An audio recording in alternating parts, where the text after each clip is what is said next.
Okay, so here's some things about the rules of shading or rules of putting values in. First thing I want you to do is I just want you to make maybe some rectangles here or some squares on your paper because you need an area to put some of these values in. And so just make some areas for me. Rectangles will work, squares will work. That was just kind of freehand. If you're a ruler type of a person, you can come in and you can put in, make them maybe 2 inches by 2 inches.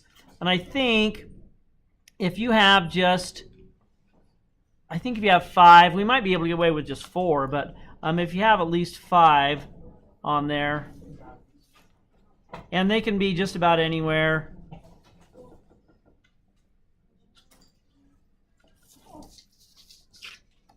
No rhyme or reason to it. Sometimes it's kind of fun just to put things, don't try to be too organized, just kind of be loose on things. I'm going to make 4. How's that sound? Here I'm talking about loose and I'm using a ruler to do my drawing. Don't know how loose that is. If I need to put in another one, I'll put in another one. So let's just do four areas of that we need to add value to.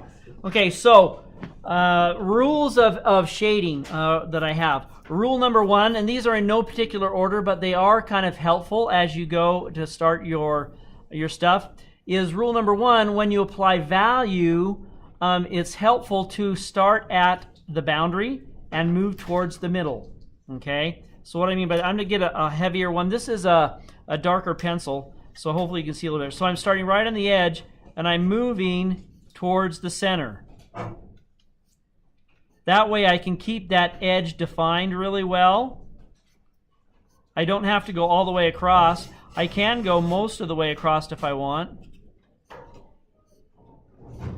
And so rule number 1 of applying value is to start at the edge and pull towards the middle. So now here that I'm on the other side, I can do that. And you'll notice it kind of blends in the middle, right? It has a nice overlap sort of thing. But you keep your edge of the shape pretty clean. Okay? That's how you stay within the lines. If you're ever wondering when you were young and you're doing your coloring book stuff and you could never stay in with the lines, you could never figure out why. Well, if you start at the edge and then move towards the center, that's one of the things that you can do to add your values. It puts in a nice even value. Number 2, second rule we've done already. This one I put in so you can see it. Rule number 2 I have is start out light and gradually go darker. Okay, so this one is pretty light. Just about the weight of the pencil, because you can always go darker, but sometimes erasing is not easy. Okay, so this one I'm meant to be a medium value. I kind of went outside my line here. Oh, that's a terrible thing. Okay, so rule number 2 is start light and build your values in layers. And so this first one I have here, this is a light coat here. I have pretty good control. It's in that area. And so if I want to make it go darker, then I put another coat on top of it. I'm going to go ahead and do this one over here. I'm going to flip my paper and go this way on this application. And so here's my second layer to go darker. Notice I'm going in a different direction. That will help. Paper in and of itself, think of sandpaper, okay? Do you have a picture of sandpaper in your mind? You have the surface and you have these granules of sand embedded into it, right, that are sticking out. Drawing paper and all paper is much the same, except the parts that stick out are not quite as bold. They're not quite as big. And so when you go over the paper with your pencil, it's actually sanding off bits of graphite. And so if you want to have control over how much graphite gets sanded off and is deposited, if you do it in layers in different directions, you're going to have more control. You'll be able to go darker. Okay, so that was a pretty good dark application there. And so applying layers, if I want to go darker, I put an even darker coat on it, maybe even going in another direction. Rule number 3 that I have about value application, I'm going to go over to this one. and that is shade in the direction of the surface. So if this is a rectangle, okay, or a square, that means that I can go horizontal in my shading in my graphite application in this direction. So I can go horizontal because that's where the boundary is, right? There's an edge there. And so that will help show, it'll create contour lines across the surface. So I can go that way.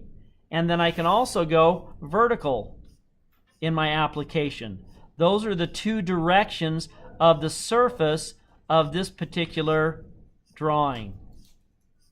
So shade in the direction of the surface. It will add contour lines to your surface and give it a sense of volume, a sense of application on that. And so those are the things that you need to do. Usually if I'm down here right on the edge, I'll use the tip of the pencil. Use the tip of the pencil to define edges. The tip is right here. That's where the greatest control is in the tip of the pencil. And so you use your tip of your pencil to define your edges. Now, if you need to put more value in, you put in your values in here and you've gone in the direction of the surfaces. On that, we've gone this way, we've gone this way, we've gone that way. Another thing you can do, so that was layer 2, right? Layer 1, layer 2, there's going to be layer 3. Once again, applying the layers, is you can use hatching and cross hatching.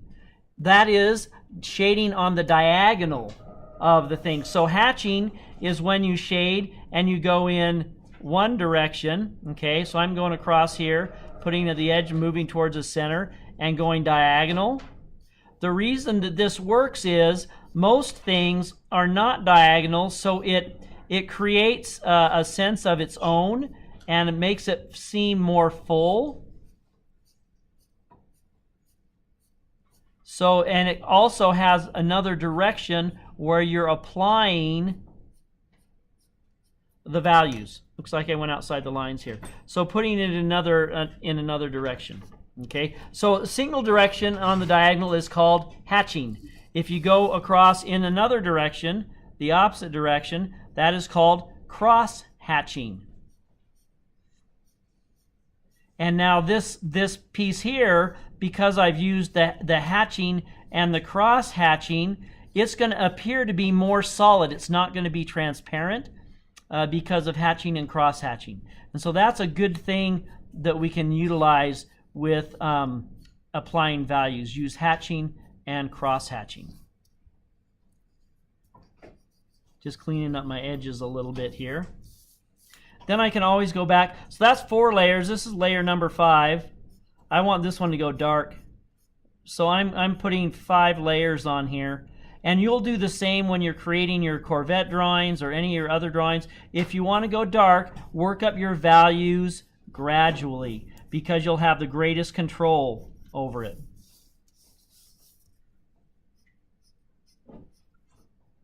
Also, if you could use a variety of values, that would be great. Sometimes you might need to use a softer pencil. This is a pretty soft pencil. This is probably like a 4B. Okay, this is layer number 6. And you'll notice that it is starting to get darker. I'm going to do the blendy thing here. Try to work in the middle a little bit. This way. I'm going to work in the middle this way.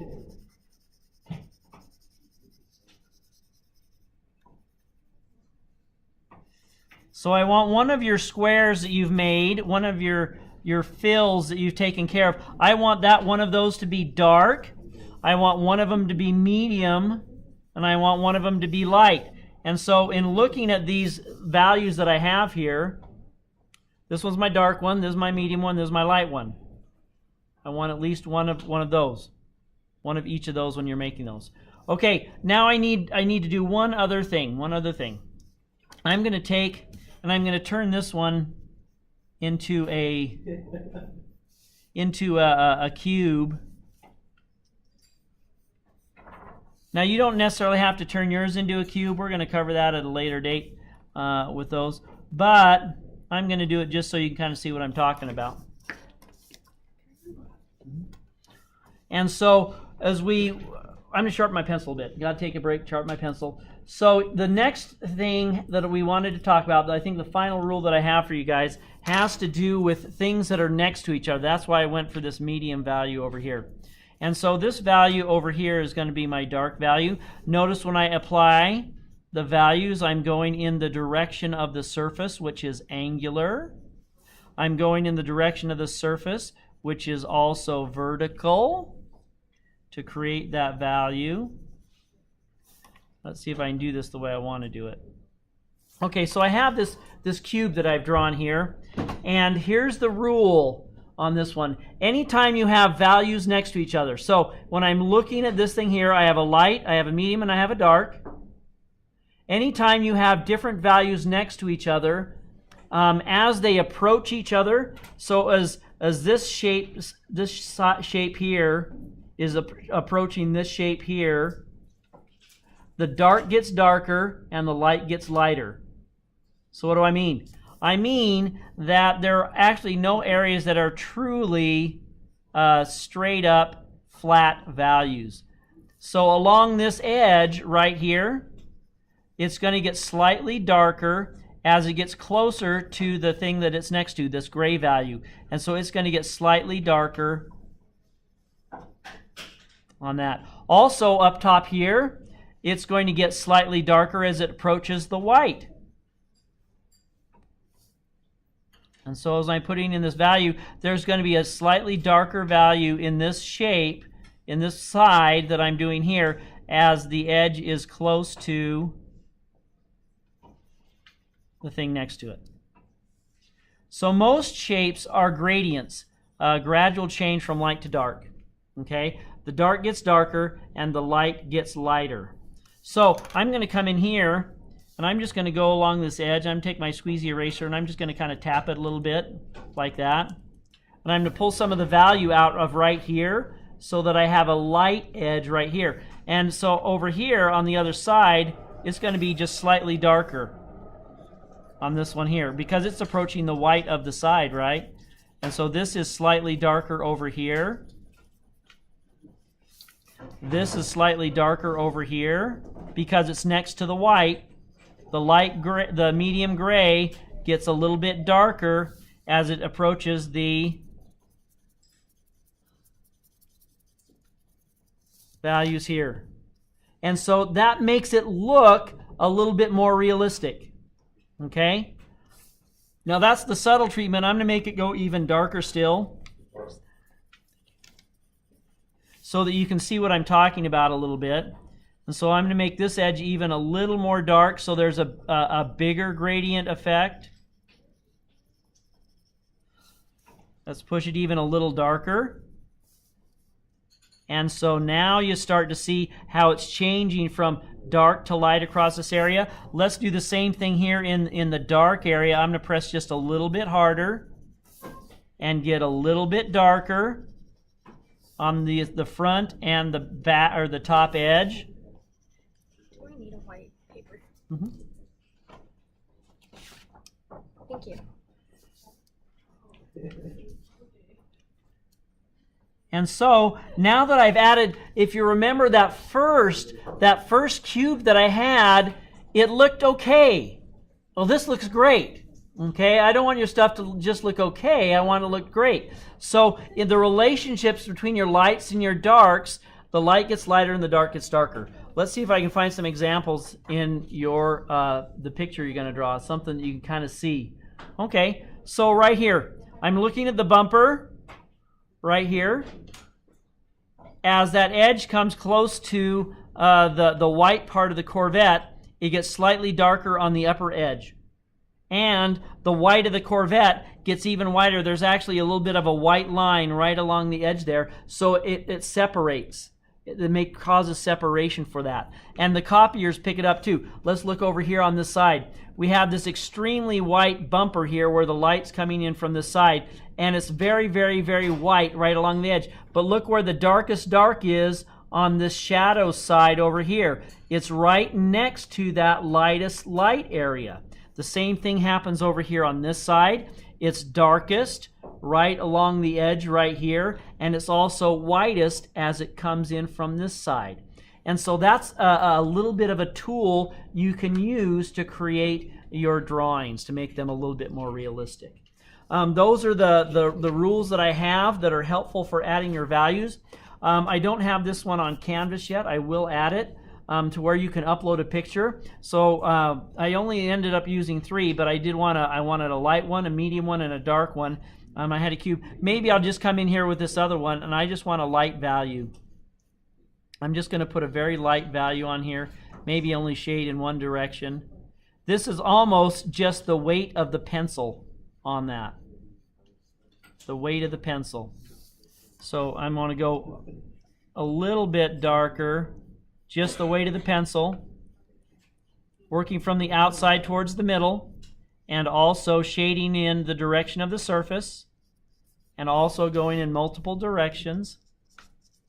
Employ a little bit of hatching with my third level of layers. So putting in the final layer that I have there as my third level or third layer. So I have a light gray, I have a medium gray, and I have a dark gray. I've also shown this idea or concept where if you have a shape next to another shape, the light gets lighter and the dark gets darker. That is what I like to see on this paper. I'll create a place in Canvas where you can upload it. It's a 5-point assignment. Might as well give you guys some points for the stuff that you're doing. And that'll do us. Now we'll jump on to the Corvette in just a moment.